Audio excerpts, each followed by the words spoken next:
Building Doctor Seal PS is a polysulfate sealant which is used to seal the expansion joints in buildings. The special features of Building Doctor Seal PS are: it has elongation properties, it is easy to use, resistant to water pressure, prevents formation of cracks, it is UV resistant.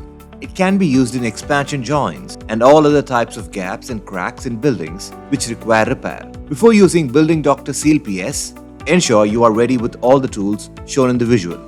Before using this product, it is mandatory to wear appropriate protective gear. Now let us see how to use this product. If there is any fossil, dirt, cement particles or paint on the outer surface, then it should be cleaned thoroughly with a machine before using Building Doctor Seal PS.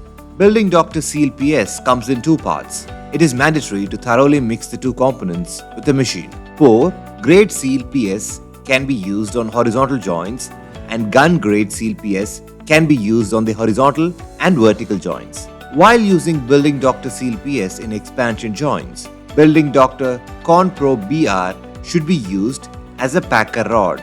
Before applying Building Doctor Seal PS, it is required to dip your hands in soapy water at regular intervals. This will prevent the sealant from sticking to the hands. The pot life of Building Doctor Seal PS may vary according to temperature and other site conditions. Before using this product, carefully follow the instructions shown in the visual. Building doctor, building doctor.